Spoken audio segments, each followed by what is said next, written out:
आज के इस वीडियो में दोस्तों मैं कुछ ऐसा करने जा रहा हूं जो आज से पहले किसी यूट्यूबर ने शायद नहीं किया है। किसानों में पैसे बांट दो, औरतों को पैसे बांट दो, बेरोजगारों को, छात्रों को पैसे दे दो। क्या हो रहा है? ये सब हो ये रहा है कि अमीर सेठ और नेता लोग पैसा कूट रहे हैं, गरीब लोग अपनी गरीबी झेल रहे हैं और गरीबी से जूझने के लिए गरीब लोगों पर पैसे फेंके जा रहे हैं, जिसका बोझ मिडिल क्लास उठा रही है। मैं महाराष्ट्र की इन सभी 6 पॉलिटिकल पार्टीज को खुला चैलेंज देना चाहूंगा। हम इस YouTube चैनल पर 25 मिलियन से ज्यादा लोग हैं, 2.5 करोड़ से ज्यादा लोग। हम अगर साथ में मिलकर एक्शन ले तो हमारे अंदर ताकत है सरकार हिलाने की, सत्ता पलटने की, जनता का हिसाब मांगने की। नमस्कार दोस्तों, आप सभी से, खासकर महाराष्ट्र के लोगों से मेरी एक अपील है। अस्सलामुअलैकुम दोस्तों, मैं हूं गजल और आपका वेलकम है हमारे यूट्यूब चैनल गजल नाथ में। और आज मैं एक नया टॉपिक लेकर आई हूं आपके लिए, जो कि बहुत ही अहम है हर भारतीय लोगों के लिए। और ये पॉलिटिशियन से ही रिलेटेड टॉपिक है। जैसे कि मैंने इसके पहले भी एक वीडियो आपको पोस्ट की थी, और जिसमें था झांसी फायर ट्रेजेडी, और वो भी पॉलिटिक्स से ही रिलेटेड था, और ये भी सेम पॉलिटिक्स से ही रिलेटेड है। और काफ़ी इंटरेस्टिंग ये वीडियो होने वाली है, क्योंकि इसमें ध्रुव राठी भाई ने अपना ओपिनियन दिया है, जो कि पूरे खुले चैलेंज के साथ इसमें उन्होंने अपनी बात रखी है। तो चलिए वीडियो देखते हैं और देखते हैं उनका चैलेंज क्या है इस वीडियो में, और क्या वो पॉलिटिक्स से रिलेटेड बातें बता रहे हैं, और क्या वो सही है और क्या वो गलत है। जो यहाँ भारत में हो रहा है, वो सारी चीज़ें उन्होंने बहुत ही ओपन चैलेंज रखा है इस बारे में। तो वीडियो देखते हैं और जानते हैं कि क्या ऐसी चीज़ें हैं जो ध्रुव राठी ने अपनी वीडियो में हमें चैलेंज के थ्रू दिखाया। कि फिल्में देखिए, हिंदी फिल्में, मलयालम फिल्में या मराठी फिल्में देखिए। बहुत सारी बढ़िया मराठी फिल्में हैं, जैसे कि सैराट, नटरंग, जोगवा, माती माय, श्वास। और फिल्में नहीं देखनी तो अमृता फडणवीस का गाना सुन लीजिए। ओ लाल मेरी हाँ। या फिर अमृता खानविलकर का लावनी डांस देख लीजिए। मेरी अपील है कि आप अपनी एंटरटेनमेंट में कोई कमी ना रहने दें, ताकि आप राजनीति में एंटरटेनमेंट ढूंढना बंद करें। क्योंकि बात क्या है ना दोस्तों, अगर आप महाराष्ट्र की राजनीति में एंटरटेनमेंट ढूंढने लगोगे तो आपको एक्चुअली में बहुत एंटरटेनमेंट मिलेगी। एक तरफ है महायुति अलायंस, जिसमें मुख्य पार्टनर्स हैं बीजेपी, एकनाथ शिंदे की शिवसेना और अजित पवार वाली एनसीपी। दूसरी तरफ है महाविकास अघाड़ी गठबंधन, जिसमें मुख्य पार्टनर्स हैं कांग्रेस, उद्धव ठाकरे की शिवसेना और शरद पवार की एनसीपी। इन 6 मेन पार्टीज के अलावा कई और छोटी पार्टीज भी हैं, जिनके स्टेक्स रिलेटिवली कम है, लेकिन वो भी अपनी लड़ाई लड़ रहे हैं। दोनों अलायंसेस को मिलाकर करीब 50 नेता बागी हो चुके हैं, यानी अपनी पार्टी बदल चुके हैं। एक्चुअली क्या है ना, इन बेचारों की आइडियोलॉजी का मिसमैच हो गया था। अपनी आइडियोलॉजी को लेकर इनमें इतनी ज्यादा कमिटमेंट भरी हुई है जितनी पूकी बाबा में साइंस भरी हुई है। बिस्किट का मतलब क्या है? विस्की किट, जहर की किट। जो नेता बागी नहीं हुए हैं उनकी अपनी अलायंस के अंदर खटपट चल रही है, और दोनों अलायंसेस के बीच में अपनी चुनावी फाइट तो है ही। कुल मिलाकर महाराष्ट्र की पॉलिटिक्स ने बिग बॉस को फेल कर रखा है। लेकिन जैसा मैंने कहा था, बिग बॉस टाइप एंटरटेनमेंट आपके दिमाग के लिए हानिकारक है, वैसे ही ये महाराष्ट्र की पॉलिटिक्स में एंटरटेनमेंट जनता के लिए हानिकारक है। अमित शाह थे, गौतम अडानी थे, प्रफुल्ल पटेल थे। जागरूक पालक सुदृढ बालक, आरोग्याची वारी पंढरीच्या वारी। बैक टू एनसीपी का, मैं एनसीपी में, मैं 99 से एनसीपी में हूँ। आज भी मैं एनसीपी सपोर्ट टू बीजेपी। तो पक्ष म्हणतो तुम्हाला की धर्म बचाव, धर्म धोके में है।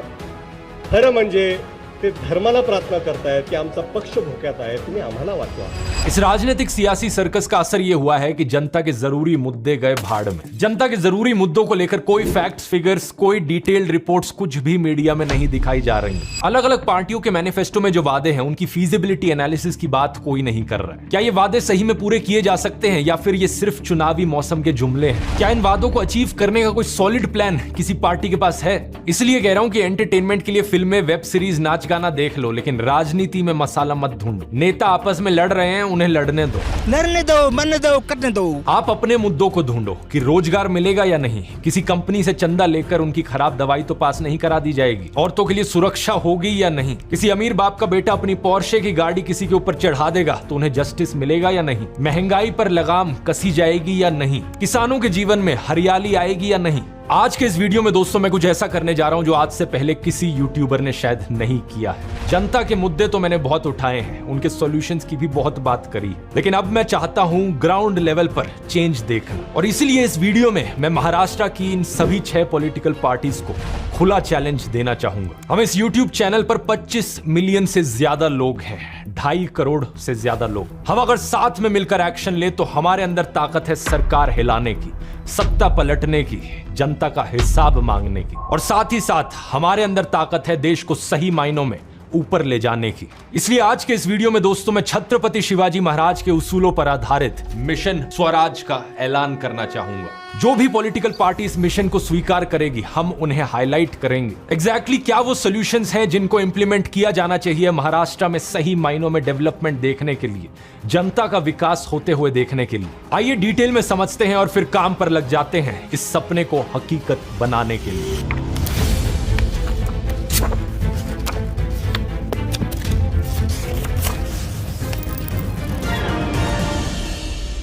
महाविकास अघाड़ी अलायंस ने दोस्तों अपनी कुछ गारंटीज रिलीज करी है। महिलाओं को ये प्रॉमिस करते हैं हर महीने 3,000 रुपए देंगे, अनएम्प्लॉयड यूथ को 4,000 रुपए पर महीना देंगे। सुनने में बड़ा इंटरेस्टिंग लगता है, लेकिन अब दूसरी तरफ देखो, बीजेपी की महायुति अलायंस ने भी ऐसी ही कुछ गारंटीज दी हैं। लाडली बहन योजना के तहत महिलाओं को ये 1,500 रुपए की जगह 2,100 रुपए देंगे। सीनियर सिटीजन के लिए पेंशन 1,500 से बढ़ाकर 2,100 रुपए कर दी जाएगी।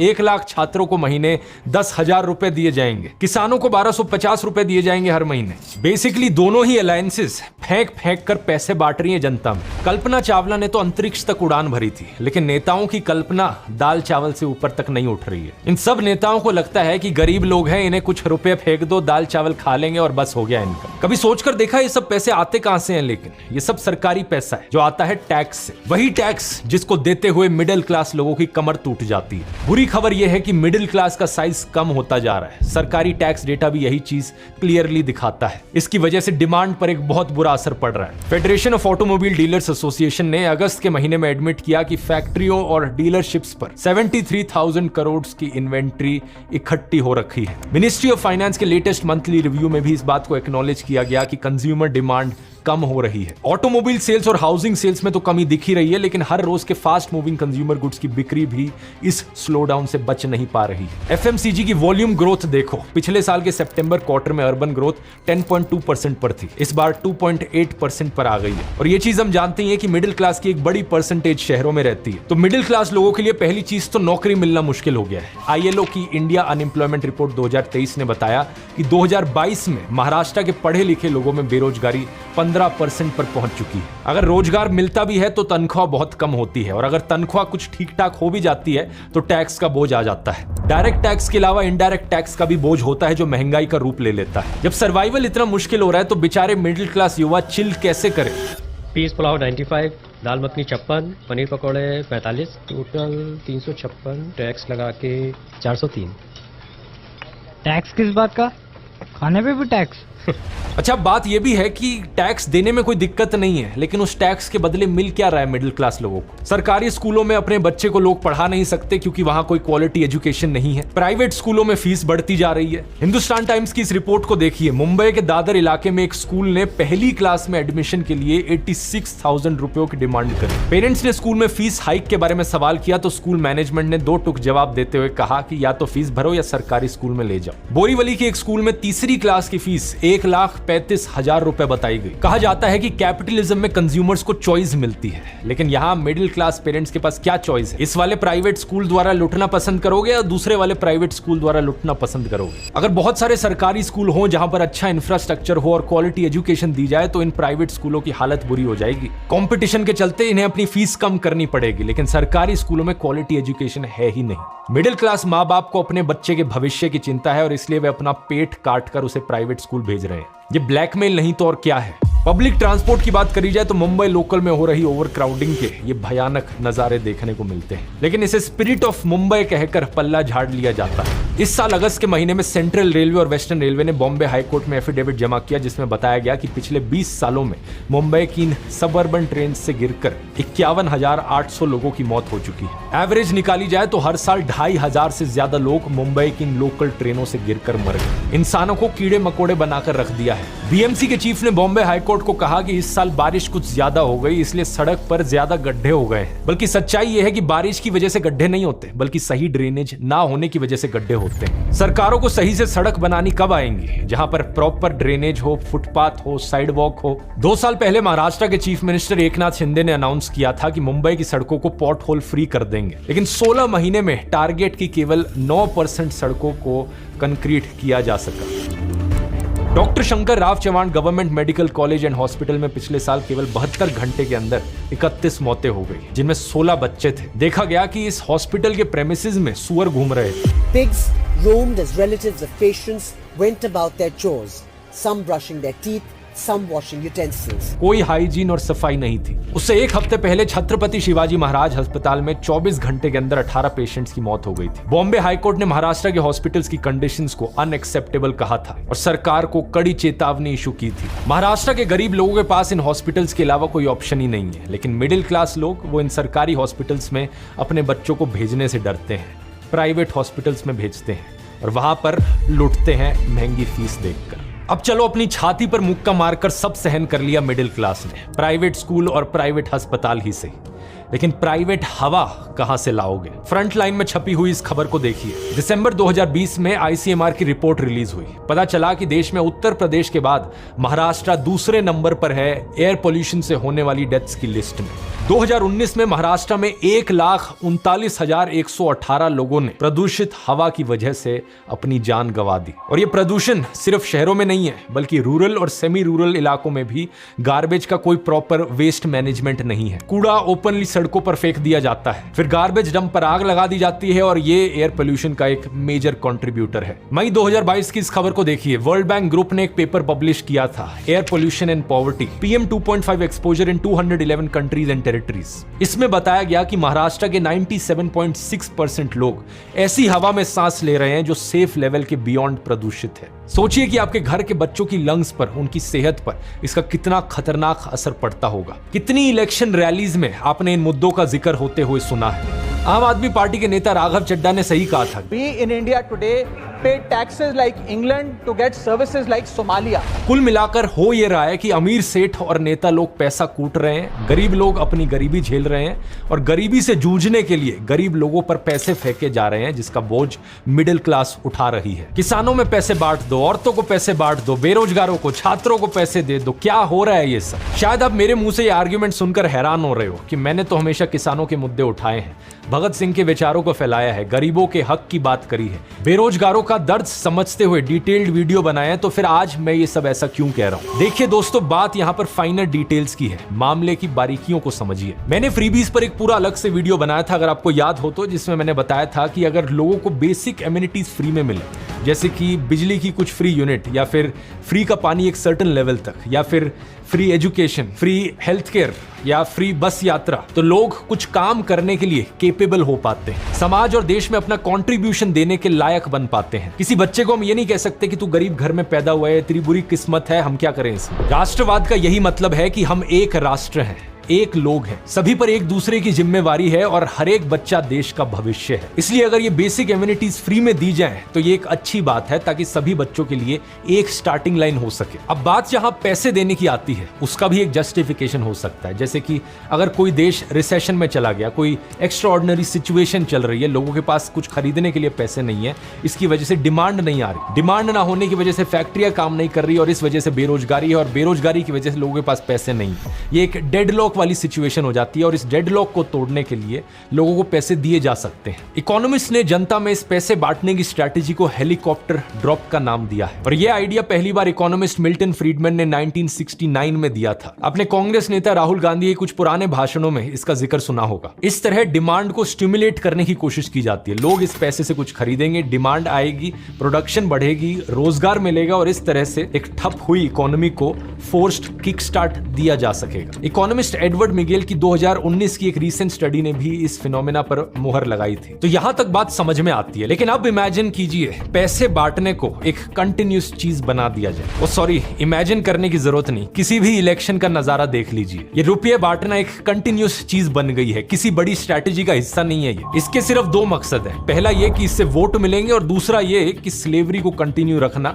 संभव हो पाएगा। कहने को तो हमारा देश 1947 में आजाद हो गया था, 1950 में हमारा संविधान भी लागू हो गया था, जिसके प्रियम्बल में आजादी एक कोर वैल्यू है। लेकिन क्या सिर्फ ऐसा कह देने से और लिख देने से आजादी आ जाती है? पूरे साल किसान खेत में अपनी हड्डियां गलाए और फिर भी गुजारे लायक ना कमा पाए, क्या यह आजादी है या स्लेवरी है? इस टाइप की स्लेवरी की बात मैंने पिछले कई वीडियोस में करी है। महाराष्ट्र के 6 अमीर डिस्ट्रिक्ट्स मुंबई, ठाणे, पुणे, रायगढ़, सिंधुदुर्ग और कोल्हापुर सभी वेस्टर्न महाराष्ट्र में, और महाराष्ट्र के सबसे 7 गरीब डिस्ट्रिक्ट्स वाशिम, गढ़चिरोली, नंदुरबार, बुलढाणा, हिंगोली, यवतमाल, अमरावती, एक को छोड़कर सभी ईस्टर्न महाराष्ट्र में। पिछले महीने की रिपोर्ट देखिए, फाइनेंशियल ईयर 2024-25 के प्रोजेक्टेड ओवरऑल स्टेट जीडीपी के मामले में महाराष्ट्र सबसे अमीर स्टेट है देश की। अगर पॉपुलेशन को हिसाब में भी लिया जाए तब भी net state domestic product per capita में 2022-23 में महाराष्ट्र की 12वीं रैंक थी। यह भी अच्छी खासी रैंक है, तभी महाराष्ट्र को एक प्रॉस्परस स्टेट की तरह देखा जाता है। लेकिन अब खेल देखिए, इकोनॉमिस्ट सुरजीत भल्ला ने रिसेंटली ईपीडब्ल्यू में पेपर पब्लिश किया जिसमें दिखाया गया कि इसी महाराष्ट्र में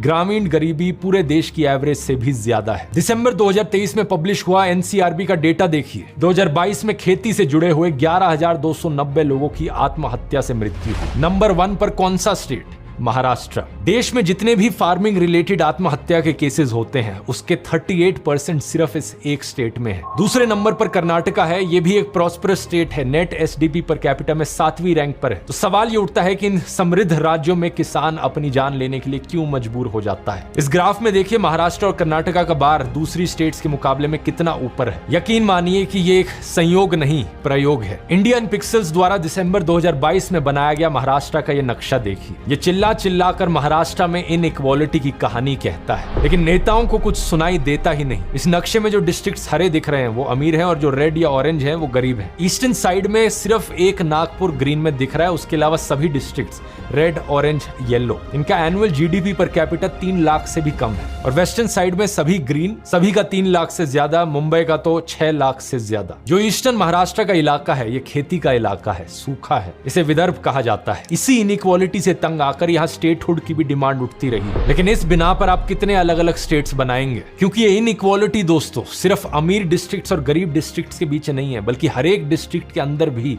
इनइक्वालिटी है। यहाँ तो गांव की बात हो रही थी, शहरों में तो इनइक्वालिटी और भी ज्यादा है। इस साल अगस्त के महीने में मुंबई ने बीजिंग को पीछे छोड़ दिया बिलियनियर्स की संख्या के मामले में। एक शहर में 92 बिलियनियर्स हैं। एशिया में सबसे ज्यादा बिलियनियर्स मुंबई में है और इसी मुंबई में एशिया का सबसे बड़ा झुग्गी वाला एरिया भी है, धारावी। रेडिट पर एक यूजर ने फोटो डाली थी जो वायरल हो गई। एक तरफ ऊंची इमारतें और वहीं पर चौल। ये देखकर जावेद अख्तर का एक शेर याद आता है, ऊंची इमारतों से मकान मेरा घिर गया, कुछ लोग मेरे हिस्से का सूरज भी खा गए। चाहे फैक्ट्रियों के इनफॉर्मल लेबरर्स हों या कॉर्पोरेट कंपनीज में टॉक्सिक वर्क कल्चर झेल रहे फॉर्मल सेक्टर एम्प्लॉयज हों, शहर के मजदूर भी स्लेवरी में फंसे हुए हैं, वैसी ही स्लेवरी जैसे किसान झेल रहे हैं। किसानों को महीने का 1250 रुपए देकर आप कौन सा तीर मार लेंगे? क्या वाकई ये किसान का सम्मान है या अपमान? महीने का 1250 रुपए यानी साल का 15,000 रुपए होता है। ये सम्मान नहीं है, ये किसानों की गुलामी का दाम है। सम्मान तो ये होगा कि हर एक किसान साल का 15 लाख रुपए कमाए। आखिरकार वो ऐसा काम भी करते हैं जो सबसे जरूरी है। महायुति अलायंस और महाविकास अघाड़ी अलायंस दोनों ने इन चुनावों में अपने वादों में कहा है कि ये किसानों का कर्ज माफ करेंगे। The BJP has promised waiving of loans for farmers and the MVA has also promised a loan waiver of up to 3 lakh rupees. ये जरूरी है ताकि स्लेवरी को कंटिन्यू किया जा सके। स्लेवरी को खत्म करने के लिए कोई चुनावी वादा दिखाई नहीं पड़ता। ऐसी कोई कोशिश नहीं दिखती कि किसान पर कर्ज ही ना चढ़े, उसकी सालाना इनकम 15 लाख तक पहुंचे। आप बोलोगे क्या मैं हवा हवा में बातें कर रहा हूं, मैं खुद क्यों नहीं बता देता सोल्यूशन। ऑब्वियसली ये चीज संभव है, लोगों ने ऐसा किया भी है। द बेटर इंडिया में कई किसानों की सक्सेस स्टोरीज छपी हैं जो साल के 15 से 20 लाख रुपए कमा रहे हैं। उन्होंने नेचर को समझा है, खेती के विज्ञान को समझा है, सॉइल टेस्टिंग करवाते हैं, उस हिसाब से फसल लगाते हैं, नेचुरल फार्मिंग से अपनी कॉस्ट कम करते हैं, ड्रिप इरिगेशन, क्रॉप रोटेशन और मल्चिंग जैसी टेक्निक्स का इस्तेमाल करते हैं, मल्टी लेयर फार्मिंग करते हैं। सॉल्यूशन बड़ा सिंपल है, इन किसानों का मॉडल लेकर आपको पूरे महाराष्ट्र में अप्लाई करना है। ये कोई बड़ी चीज नहीं है। महाराष्ट्र में 44,728 विलेजेस हैं। सरकार फटाक से 9,000 एग्रीकल्चर असिस्टेंट्स को सरकारी नौकरी दे। हर एक एग्री असिस्टेंट के पास 5 विलेजेस होंगे जहां उसे जाकर किसानों को ये सब बताना है, सिखाना है और करवाना है। सूखे की अगर समस्या आएगी, ड्राउट आएगा, तो उसके लिए भी डाउन टू अर्थ पोर्टल पर एक केस स्टडी छपी है। महाराष्ट्र का ही एक गांव है हिवड़े बाजार, बहुत गरीब गांव था, सूखे की समस्या थी, लोग गांव छोड़कर जा रहे थे और फिर पोपटराव पवार गांव के सरपंच बने। Rain water harvesting, water conservation और अपनी स्मार्ट थिंकिंग से गांव की पूरी तकदीर बदल दी। ना पीने को पानी, ना स्वास्थ्य की सुविधा, बहुत सारी परेशानी करके लोग गाँव छोड़ के शहर जा रहे थे। पहला काम हमने ये किया कि वाटर शेड का काम किया। अब ये गांव देश के सबसे प्रॉस्परस गांव में से एक है। पोपटराव पवार को पद्मश्री से सम्मानित किया जा चुका है। तो सवाल ये कि क्या महाराष्ट्र के पॉलिटिशियंस इनके बारे में नहीं जानते, और अगर जानते हैं तो इनका मॉडल फटाफट पूरे महाराष्ट्र में क्यों नहीं अप्लाई किया जाता? कौन सी मुहूर्त निकालने का इंतजार है? ये तो बात हुई फसल उगाने की। फसल जब उग जाए तो उसे बेचने के लिए लोकल मंडी बनवा दीजिए जहां वो सीधे कंज्यूमर से कनेक्ट हो सके।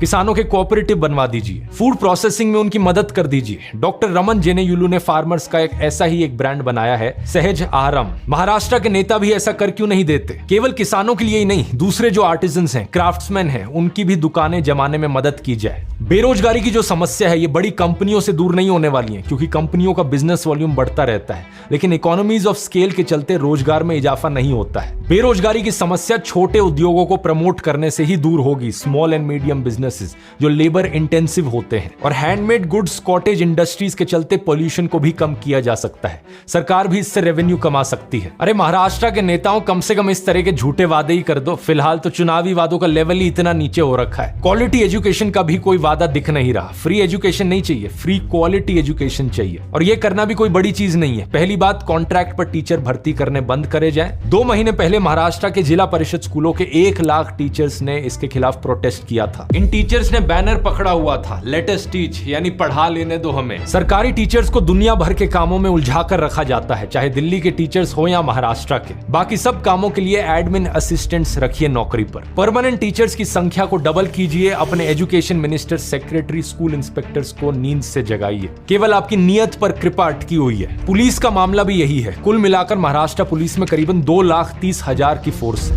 यूनाइटेड नेशंस के हिसाब से 1 लाख लोगों पर 222 पुलिस वाले होने चाहिए। महाराष्ट्र की पॉपुलेशन 2011 में करीब 11 करोड़ के आसपास थी। अब इसका एस्टिमेट करीब 13 करोड़ का है, और इस तरह महाराष्ट्र में 5,85,000 पुलिस वाले होने चाहिए, यानी जो अभी संख्या है उसका 2.5 टाइम्स होना चाहिए। इनकी अच्छे से ट्रेनिंग करवाई जानी चाहिए। इन्वेस्टिगेशन के लिए अलग टीम हो। टारगेट होना चाहिए कि महाराष्ट्र पूरी तरीके से क्राइम फ्री किया जा सके, और यहाँ जो जस्टिस मिलता है वो हर एक इंसान के लिए बराबर हो, चाहे वो कितना भी अमीर या कितना भी गरीब क्यों ना हो। इसी तरह सड़क, बस, ट्रेन, अस्पताल में सब अच्छा किया जाए। पूरे महाराष्ट्र में सफाई रखी जाए जैसे दूसरे देशों में होती है, और जिस वजह से इंडियंस दूसरे देशों से इतना प्रभावित होते हैं। वेस्ट मैनेजमेंट, कंपोस्टिंग करवाई जाए। मुंबई के बीचेस को साफ सुथरा किया जाए। इसके लिए भी नए स्टाफ की जरूरत पड़ेगी, उनको सैलरी देनी होगी। इसके लिए इंस्पिरेशन ली जा सकती है अफरोज शाह जैसे लोगों से, जिन्होंने सिंगल हैंडेडली मुंबई के बीचेस क्लीन करे हैं। इनके साथ 5 साल पहले मैंने एक वीडियो भी बनाया था जिसमें आप देख सकते हैं कि एग्जैक्टली ये कैसे काम करते हैं और क्या चमत्कार इन्होंने किया था, जिसकी वजह से 2016 में इन्हें United Nations champion of the earth का अवार्ड मिला था। इसके अलावा सीख ली जा सकती है रवांडा जैसे देशों से। रवांडा अफ्रीका में एक देश है जो बहुत ही एक समय पर गंदगी भरा होता था, लेकिन आज अफ्रीका के सबसे साफ देशों में से एक है। इनकी सरकार ने मंथली कम्युनिटी क्लीनअप्स ऑर्गेनाइज कराए, क्योंकि साफ सफाई रखना हर एक नागरिक की रिस्पॉन्सिबिलिटी है। कि महीने में एक दिन होगा जब देश के सभी लोग बाहर सड़कों पर निकलेंगे और अपने आसपास साफ सफाई करेंगे। इसकी बात डिटेल में मैंने इस वीडियो में करी थी। तो इस तरीके से ओवरऑल मुद्दा मुद्दा देखा जाए दोस्तों तो नए एग्रीकल्चर असिस्टेंट्स, नए टीचर्स, नए पुलिस कर्मियों, नए हॉस्पिटल स्टाफ, नए सफाई कर्मचारियों को सैलरी देना कहीं ज्यादा बेहतर है बजाय कि ऐसे ही रुपए बांट दिए जाए लोगों में। ये सारे सॉल्यूशंस इंप्लीमेंट करने से किसानों की आय बढ़ेगी, इनफॉर्मल सेक्टर में बिजनेस कहीं ज्यादा बढ़ेंगे, इकोनॉमी बढ़ेगी, टैक्स बढ़ेगा, रोजगार की समस्या का समाधान होगा। ये सब करना बिल्कुल पॉसिबल है अगर नेता क्रॉनी कैपिटलिज्म के मॉडल से बाहर निकलकर, ये चंदे धंधे के मॉडल से बाहर निकलकर अपने देश के लोगों को देख सकें, उनका दर्द समझ सकें। आज से करीब 400 साल पहले दोस्तों छत्रपति शिवाजी महाराज ने स्वराज का सपना देखा था। स्वराज जो लोकल कम्युनिटीज को एम्पावर करने की बात करता था और लोकल विलेज लेवल पर गवर्नेंस की बात करता था। स्वराज जहां धर्म के आधार पर, जात के आधार पर और अमीर गरीब के बीच कोई भेदभाव ना हो। एक ऐसा राज्य जहां हर किसी को ऊपर उठने का मौका मिले, साफ हवा हो, साफ पानी, और जहां सभी के लिए कानून व्यवस्था एक बराबर हो। इसीलिए छत्रपति शिवाजी महाराज के सपनों पर आधारित मैंने इस मिशन का नाम रखा है मिशन स्वराज। महाराष्ट्र को एक ऐसा राज्य बनाया जाए जिसका सपना छत्रपति शिवाजी महाराज देखा करते थे। पहला, किसानों के लिए training, soil testing, laboratories, seed banks, local markets. दूसरा, रेन वाटर हार्वेस्टिंग। तीसरा, फ्री क्वालिटी एजुकेशन। चौथा, फ्री क्वालिटी हेल्थ केयर। पांचवा, सफाई और शुद्ध हवा पानी। छठा, क्राइम से मुक्ति, सेफ्टी, सिक्योरिटी। और सातवां, लोकल उद्योगों को प्रमोट करते हुए सभी के लिए रोजगार। ये सब करने के लिए पॉलिटिकल विल चाहिए, और ये पॉलिटिकल विल नेताओं में तभी आएगी जब जनता इन मुद्दों के आधार पर उन्हें वोट करेगी। और जनता कौन है? हम लोग हैं जनता। 2.5 करोड़ से ज्यादा लोग अगर हम ठान ले कि इन मुद्दों के नाम पर हम इन पार्टीज को वोट करेंगे तो इन्हें हमारी सुननी पड़ेगी। पास्ट में मैंने जिस भी पार्टी के लिए जो भी कहा हो, अपनी ईगो साइड में रखकर भूल जाओ उसे। अब से इस वीडियो को देखकर इस मिशन स्वराज को पूरा करने का वादा जो भी नेता करेगा, मैं उस पार्टी या नेता को हाईलाइट करूंगा, पब्लिसाइज करूंगा, और हम 2.5 करोड़ लोग मिलकर इस आधार पर उन्हें कंडीशनली सपोर्ट करेंगे। ये सभी पार्टीज और नेताओं के लिए खुला ऑफर है। अगर हिम्मत है तो चैलेंज लीजिए और ऑफर का फायदा उठाइए। हाँ, लेकिन एक चीज जरूर है, अगर आपकी पार्टी जीत गई इलेक्शंस में तो इन सारे सॉल्यूशंस को इंप्लीमेंट करने का भी हिसाब आपसे मांगा जाएगा। मुझसे जितनी मदद चाहिए मैं पूरी कोशिश करूंगा इन सॉल्यूशंस को इंप्लीमेंट करवाने में आपकी। आप लोगों से मेरी एक रिक्वेस्ट है दोस्तों, इस वीडियो को जितना हो सके उतना शेयर कीजिए। मिशन स्वराज का ये संदेश महाराष्ट्र के कोने कोने तक पहुंचाना है। हर एक इंसान 10 और लोगों तक पहुंचे, और अगर आपके महाराष्ट्र में कोई दोस्त रहते हैं, परिवार के लोग रहते हैं, तो जरूर उनको कांटेक्ट करना। हम 2.5 करोड़ लोग हैं, महाराष्ट्र के 13 करोड़ लोगों तक पहुंचने में ज्यादा समय नहीं लगेगा। आइए दिखाते हैं दोस्तों जनता की ताकत, हमारा देश, हमारा लोकतंत्र, हमारी डिमांड। जय शिवाजी, जय हिंद। तब तक के लिए आप ये बीच क्लीनिंग वाला वीडियो देख सकते हैं जो मैंने अफरोज शाह के साथ शूट किया था। कई सारी नई चीजें जानने को मिलेंगी आपको। मिलते हैं अगले वीडियो में।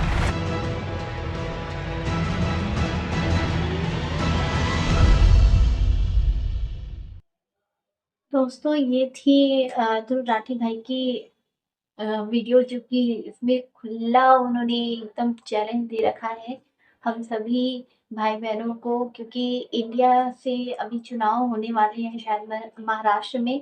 तो महाराष्ट्र जो है मुंबई का कैपिटल है और काफ़ी बड़ा शहर है, और उन्होंने पूरे मैप में भी दिखाया है कि कैसे गरीबी वहाँ पे बढ़ गई है, इतनी ज़्यादा गरीबी यहाँ पे हो चुकी है।